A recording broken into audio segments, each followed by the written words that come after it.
You're listening to Two Bobs, conversations on the art of creative entrepreneurship with David C. Baker and Blair Enns.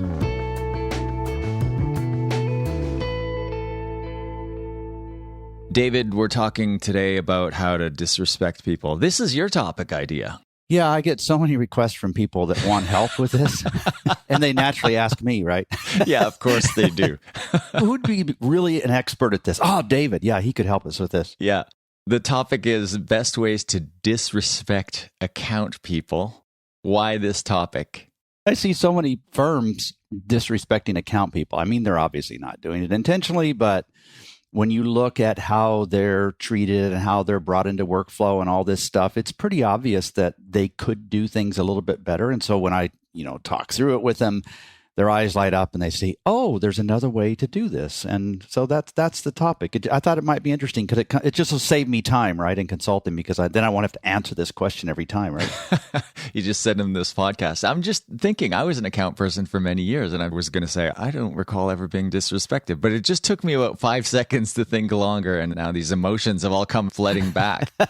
There are times when, as the account person, you're on top of the world, right? And I remember some of those moments early in my career. Just this morning, like an hour ago, I don't know, maybe it was the topic. It brought me back to this moment where I was just thinking, I should have quit in that moment. Back working for a large multinational agency where I was disrespected. I thought I should have just quit right then. Okay, let's get into this. So you've got a bunch of ways in which account people are disrespected. We're going to unpack these, right? And the first one on your list here is this idea of recognizing or not recognizing how difficult the role is. Yeah. Hot potato. Over to you. Imagine working for a president.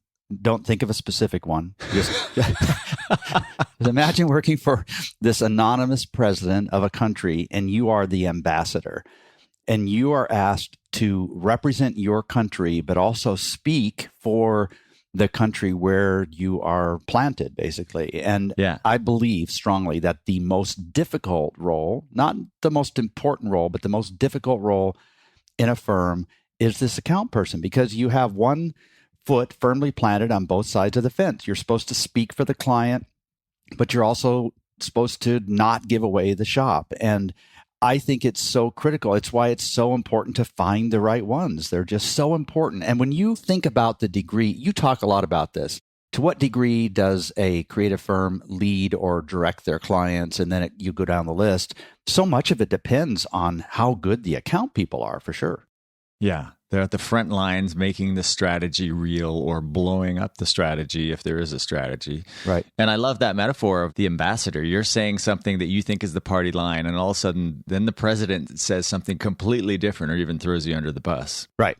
Right. So you're saying the first way to disrespect account people is to not recognize how difficult their role is. Right. How difficult their role. These are the people who are better than anybody else in the world at sending a client to hell and helping them enjoy the trip, and not even realizing that they're going to hell. Like pushing back, getting more money out of them, getting the information out that they've been reticent to share. It just goes on and on about how important they are. Yeah, great.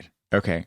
Next on your list is something about hovering over their shoulders. Is that what you mean by this? Well, yeah. And I see this phrase, it just sneaks out, I guess. And there aren't any evil intentions around it, but you can see this happening in the early stages of closing a new account, where the principal who has made some appearance, because it is important that they make some appearance, maybe not physical, but at least be a part of that closing process, they'll reassure them on the flip side of saying, I'm not going to be your day-to-day account person. And then the flip side of that is to reassure them that, but if anything goes wrong, or if there's any time you need me, just let me know. Almost planting the seed. It's just so disrespectful, I think. The idea that if you don't get your way, come to me, bypass your account person and climb a step higher on that ladder. And I really honestly do not believe that principals or even salespeople who aren't principals intend to mean anything bad by that. But I think it just sets the wrong tone. And I would like to not insert or plant that seed at the very beginning of a relationship. So the specific point of disrespect here is implying to the client, the principal implies to the client that, listen, I'm always going to be here. You're in good hands with this account person, but just in case you're not, I'm just a phone call away. Yeah, is that what you mean by this? Yeah, exactly. So you're sowing the seeds of doubt with the client as if they need to be checked on. Yeah, right. Okay. So not recognize ways to disrespect account people, not recognize that their role is the most difficult, to imply to the client that you're always there over the account person's shoulder just in case the account person screws up. And next, you have swooping in and out of client relationships. Did we talk about this? I think we did, right? And we kind of had a good time with this one about just not being involved on a daily basis, and then right before a big presentation is made to a client, you as the principal step in and clear the table and rescue or save the day. And it's just not respectful to the people who have been working so hard along the way. It's not to say that you don't have the right to step in. You certainly do. It's not to say that your feedback at this point isn't helpful, because it, in many cases, is quite helpful. It's just disrespecting the process. And we talked about this in that episode about how to drive your employees batshit crazy. It wasn't just in the context of account people, but I feel so strongly that you need to set a certain cadence, and then you need to respect people. And this shows up in big and little ways. And usually a firm has mastered this, or they have consistently not mastered it. And everybody knows whether they have or not. And I just feel like we need to be more careful about respecting the process, which means respecting the people. There is a connection between that. If we're talking about respecting the people, then we do need to respect the process that we have all agreed on as well. And stepping in at the last minute, clearing the table and saying, okay, what are we doing here? And are you sure that's what we should be presenting? Meanwhile, that's what we've agreed on for 6 days, right? Of endless nights. Yeah. Yeah. Do you think there's something peculiar about creative firm principals that makes them susceptible to this, or is there something peculiar about account people that invites it? Oh, I think it's the former for sure, because nobody went to school to be a principal. Yeah. Many of them went to school to be a creative of some type, and they've moved away from that role as they've discovered that there are other things that are more important for them to do, and they've had folks sort of backfill in behind them who are better at it, but they still long for that rush of stepping in and rescuing things. And they just cannot resist it. So I definitely do not think it's the account people. Now, account people and principals both do one thing really well, and that's to fill vacuums. So if there is a lack of leadership, somebody is going to step in. So if the account person is not leading the account appropriately, then we can expect, and maybe it's a good thing, for the principal to step in. But let's fix the underlying problem, which may be the account person. But let's not just keep being disruptive at every stage. If the principal is a creative person, a creative personality, maybe there's also a vacuum or a void in what he or she sees as really good ideas. And I'm saying this thinking of lots of scenarios I've been involved in. And I think I'm guilty of it now with my team, is they're working on something and I come in and go, well, let's do it this way. Kind of somewhat cognizant of how disruptive that is. It is right, but who gets to decide what the right idea is? And should we set up a system so that we identify that it's not the right idea a little bit earlier in the process? That's sort of what I'm headed for. Yeah, and I think we've touched on this at least indirectly many times, this idea that creative firm principles are not all that systematic, right? Yeah, no kidding. There's the understatement of the month. Your line is, you people like to dive off the diving board and invent water on the way down. Right, yeah. So it's like, I'll figure it out when I get in there. Yeah. It's like a surgeon, a creative surgeon. I'll just cut you open. I'll figure it out once I get in there. So the firms of our listeners don't tend to be all that organized around processes and systems to begin with. So in an environment like that, it's kind of natural for people and the more senior people to swoop in and out from time to time. Yeah, and in that same surgery scenario, you would hear the principal saying, muttering under her breath, well, if that's not the kidney, then what was that other thing we just took out? Or I thought everybody had two of those. I can't find the other one. Yeah, exactly. I like to quote Dr. Spaceman from 30 Rock. His line is, well, we don't actually know where the heart is in the human body. Medicine is more of an art than a science. Okay, let's move to the next item on your list of best ways to disrespect account people. This one really strikes a chord with me. switch them out frequently for specific clients. So first, let's just talk about that a little bit. Then we'll talk about how we might smooth that process out. We've been talking about the account person and principals and the agency and so on. But if we flip this around and look at it from the client standpoint, oh my goodness, nothing quite sets them off more than having their account contact swapped out frequently. And sometimes you swoop in too early, you pull the quarterback that's struggling a little bit too early, and you put somebody else in their place, which can be disrespectful. Not always, obviously. Sometimes you're trying to listen to the client too carefully who wants a particular style instead of expecting your account people to be able to adapt to clients. But it's so disruptive on so many levels. And like even for the agency, it's even worse for the client, I think. What came to your mind as soon as we started talking about this? Well, the very first piece of new business that I won early in my agency career, I was 22 years old. I was handed new business responsibility. The first piece of business I won was a professional sports team. And the way I won it is I had heard from like a printing rep or a media rep that the agency had just switched the account person on the client for the second time in 6 months. And I thought, oh, she's going to be so pissed off. So I called and left a very polite voicemail message saying, hey, I know you've got an agency you're working with. I'm sure they're very good. But if you ever, you're interested in making a change for whatever reason, I'd be happy to have a conversation with you. And 30 minutes later, my phone rang and she said, yeah, your timing is kind of coincidental because we've just lost our account person again. I'm a little frustrated by it. And within a couple of weeks later, we had that account. So had there not been that vulnerable moment, there's just no way we would have won that piece of business. And as somebody who's in new business, that's something I'd always looked for, that vulnerability between the client and agency relationship. And also, I had been the account person a few times, not that early in my career, but later in my career, where I was dropped in later after a really good account person or somebody the client really liked had moved on. Or again, the biggest vulnerability is, okay, I'm the third account person in a short period of time, and you're fighting an uphill battle in that moment. Right. It does seem like that is when accounts are most vulnerable. So, one of the ways to solve this that I've discovered by accident and then had lots of clients try is, so there are legitimate reasons why you have to switch. It's like maybe your account person is leaving under good or bad circumstances. Doesn't matter. They're leaving. We need to have a new one. The best way I found to handle that is to ask the client to meet with who you are proposing as their new account person and ask them to give you feedback on that option. That on the surface is a scary thing to do because what happens if the client says, no, I don't want to work with them? The thing is, the way this works is that you are handing power from yourself to the client, and that's enough to smooth it over. I have never heard of a client say, no, I do not want to work with them. What a client reacts to more than that is somebody being foisted on them without a choice. So if they have some option, they are generally going to warm up to the idea. If we take this even further, if you are hiring a new account person, this is somebody, a new employee for your firm, I strongly believe that you should let one of your better clients interview them for you. And that account person that you may be hiring should be there on their own.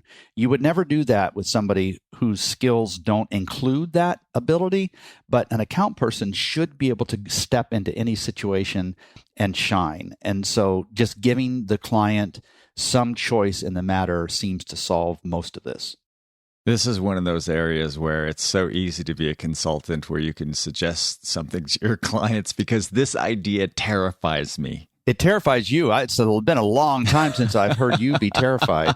Yeah, it terrifies me a little bit too, but every time I've tested it, it's worked well. So, I'm sure at some point, now that I've said this publicly, it's not, but every time I've tested it, it's worked well.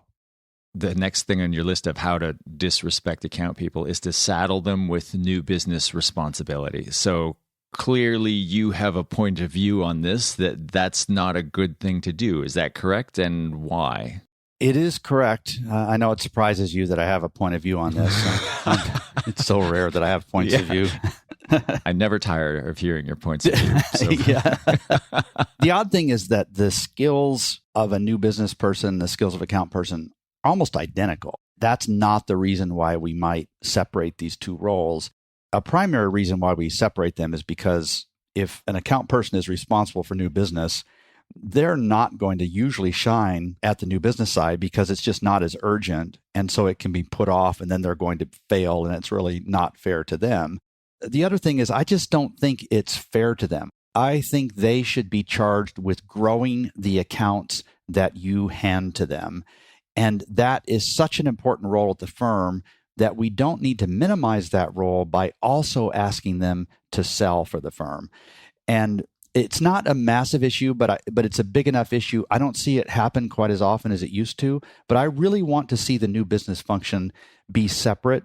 And, we'll talk later about when there's some overlap, but I'd like it to be separate. You're more in the new business side than I am. I'm interested to hear your perspective on this. I agree, absolutely. I think in the smallest firms where you just don't have enough people to separate those roles, it makes sense where an account person might have some new business responsibilities. But you were saying you don't see it much anymore. I still, to this day, remain surprised at the large firms that I see where people are managing accounts and are in charge of new business. I agree with you. It isn't as popular as it used to be, but I still see it far, far too often. And you're right. It's not like new business is less important or even less fun. Many would argue it's more fun because you get to kind of push the boundaries a little bit, but it's less urgent. So it always suffers. And if new business isn't suffering because of the account person's focus on the current accounts, then that person's priorities aren't in the right place. So it's not inconceivable, but it's just like the idea that you're going to have somebody manage accounts half the time and grow the business the other half of the time by pursuing new accounts. You're just setting up this conflict that's just never really going to be resolved. Right. Yeah. There's no way they're going to do both well. And so we're not really respecting them by giving them something that they can do well both ways. You're listening to Two Bobs, conversations on the art of creative entrepreneurship. Your hosts are David C. Baker of Recourses, author, speaker, and advisor to owners of expert firms, and Blair Enns of Win Without Pitching, the sales training and coaching program for creative entrepreneurs. For more information, go to twobobs.com.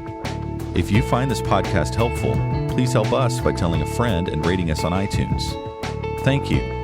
Now back to David and Blair.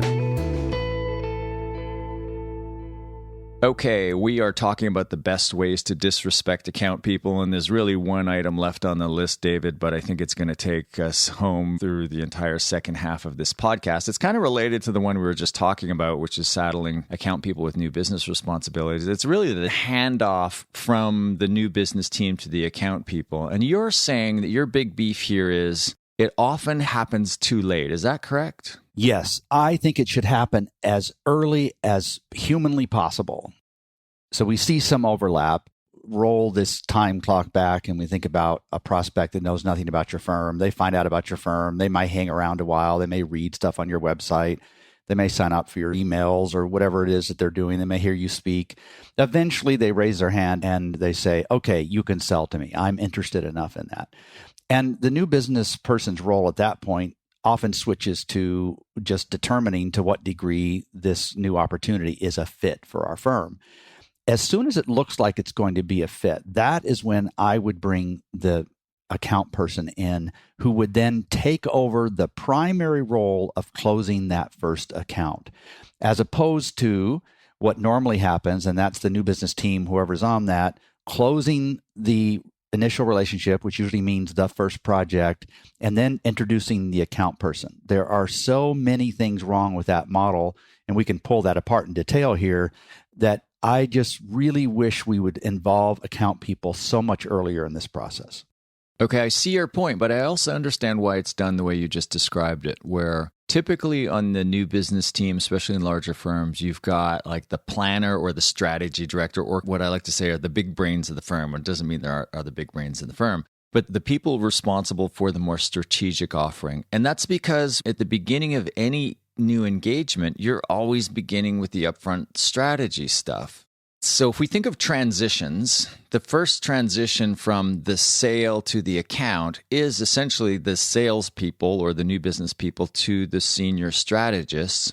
And then once the strategic direction and probably creative direction is set, then it gets handed over to the people who are implementing. But you're right, it does raise this issue of, okay, now we're this far into the account and here's your account people. What's the problem there? Well, part of it is that we don't want to be doing much strategy until the account is actually officially on board. And about half of the strategists in the countries that are listening to this podcast are really good at closing that initial part of the relationship, and the other half are not. You would not typically be comfortable having those strategists who are more from a research background close the relationship with a capital R. Also, this idea of closing accounts should be wrapped around the notion that we're not closing that many a year. It's probably one every 3 or 4 months or so. And so we can take our time doing it. But what I don't want is an account person to be inheriting the promises that somebody else has made on their behalf. Right. And that's what happens. And then, they're handed these promises somebody else has made, and they're said, all right, it's your job to manage this relationship so that it's profitable. And they had virtually nothing to do with the pricing of the account or the promises that were made. As we're talking through this, I'm thinking of something you mentioned earlier about the principal kind of swooping in. This is a related topic, but I think it makes sense to cover it here. I have a beef about how the strategist or planner roles are set up in firms, especially ad agencies. They're almost always billable positions where they see themselves and they're set up, they're hired this way, the expectations are lined up this way, that their job is to essentially drive the strategic direction of the account or the strategy that the agency is going to bring to the client. I think that's a misunderstanding of that role. I don't think the strategy role, if there is a senior strategy person, often called a planner, I don't think they should be billable. I don't think their focus should be swooping in and doing the high-level strategic work for the client, sucking up all the fun stuff and the high-margin stuff. I think in creative and marketing firms out there, if you have a strategy role, that person should be charged with building the strategic models, the intellectual property on how the firm thinks about and goes about solving the client's problems. And then their job should be to train the senior account people. Do you have any thoughts on that? I agree that they should be focusing on the higher level stuff, but I do think there are many situations where their work should absolutely be billable. The target billableness for them, if that's a word, for me is about 60%. So it's much lower than an account person would be, which is at 80%. But I do think it should be billable. But it's about the kinds of questions that they are answering. So an account person's job is to ask brilliant questions, to pull out as much of the strategy as possible that sort of resides within the client, and the client doesn't even know what it is or what it could be. The strategist sees the questions and sees the answers and provides slightly better answers than the client provided to the account person. So I still think it should be very billable. You and I see a strong connection between business development and the planning function because we're trying to lead with unapplied insight. And then when the client hires us, we apply the insight and start charging a lot of money. So I do think there's a split role there. There's so many things we could talk about here, right? I mean, we don't want to see the strategist as rescuing the ineptitude of the account person. That's not it at all. But the account person needs to be so close to the relationship that sometimes they can't be as highly respected as a strategist role is, because the strategist bounces in and out and doesn't ever create that familiarity of being in touch so frequently and so closely with the client. That kind of makes sense to me, but I think you're saying part of the issue here is when you start with the strategist and do the high-level strategy work, then you're handed off to the account person. There's a sense of, well, where did that smart person go? Yeah, right. How come they're not on my account? So it feels a bit like a bait and switch, doesn't it? A little bit, except that if you have the right account person, I don't think your clients are saying that, because account people are so well-spoken and they think so well on their feet and they are so smart, not just with all the answers, but with most of the questions, that I don't think clients feel that way. If there's a bait and switch happening here under this umbrella, I think the bait and switch is what happens to the person who sold my account and that I bonded with, and now I'm with this account person that I've not had any chance to talk to. If the account person is the one who leads the closing of the account, then they don't feel that bait and switch. Because now, I think the strategy person should be a part of this conversation at the very beginning, but the person leading the closing of the account is the account person who's very, very qualified. Are you making a case for your senior account people to be part strategist and part new business person? Yes, if we assume that being involved in closing the account is new business, yes. But what I don't want to see them responsible for is spooning up those leads. Once the leads are brought in, then they should help close them, not spoon those leads up. Yeah. So, hey, Mr. Account Director, we're working on closing this significant new piece of business. You're going to own this account when it's closed. So we're bringing you in for the closing conversation or at some point in the sale. That's how you're viewing it. Is that right? Yeah, right. Exactly. You know, that phrase bait and switch, my thoughts on that, back when I was a young agency pup, we used to use that term derisively towards our competitors, and we would be defensive about the fact that we don't bait and switch. And now I think it's one of the most misused, overused, misunderstood phrases out there. Does it conjure up similar kind of an emotional response to you? I think clients are very sensitive to bait and switch, but when I hear that phrase used, almost always it's referring to falling in love with somebody in the new business process and then having somebody else introduced who's going to lead the account. And now all the smart, fun people are off closing something else. And that's when we really care about an account. But once we've landed it, we just give them to these boring account people. And I do think that may not be the best phrase, but I do hear that a lot. And I think it's still quite prevalent. Part of what I'm trying to solve here is to eliminate that feeling that a prospect has of a bait and switch by having them bond with an account person at the very beginning. That frees the salesperson to go out, kill something else, drag it back to the cave, which you and I talk a lot about. It keeps the account person from having to inherit promises that somebody else made.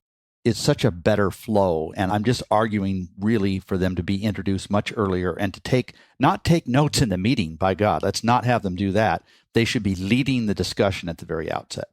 Yeah, so we're not talking about baiting and switching like the entire senior team. Like I think where that phrase bait and switch is valid is when you get large ad agencies where the senior creative team and many of the big brains of the firm, they're focused on getting the clients that they don't currently have. And a lot of these firms, more than half of what they do is pitching new accounts. And then once the accounts are won, they're handed off to other teams entirely. So I think there's some validity there. But on this point, you're really talking about healthy transitions. And I think you're talking about getting the account person in on the transition in the sale before the account begins. And one of the tricks that I learned years ago is that when you're transitioning, and a closing meeting is a point of transition where the new business person is transitioning out and the strategy and potentially account person are transitioning in, or if you're doing it the way that you're kind of advocating against, then once we get into the strategic part of the account, the strategist is transitioning out and the account person is transitioning in.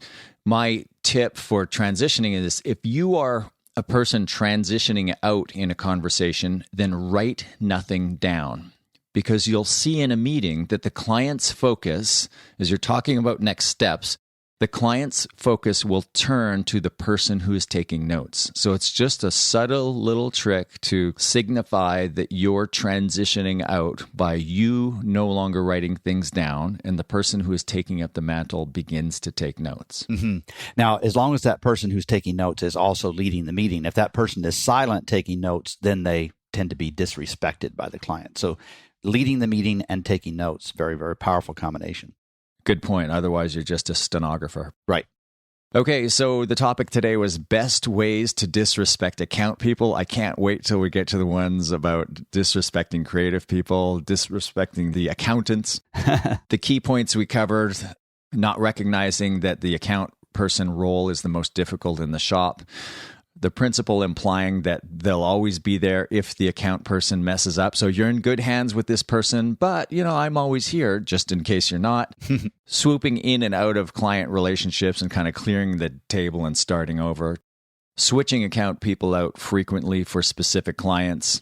Saddling account people with new business responsibilities, and then turning new clients over to them too late. This is great. There's a lot on here I hadn't previously thought of before, David. Thank you very much. You're welcome. We need to talk next about what good account people should do. And we really owe our audience a lot about how to grow accounts too. We have to pick that up at some point.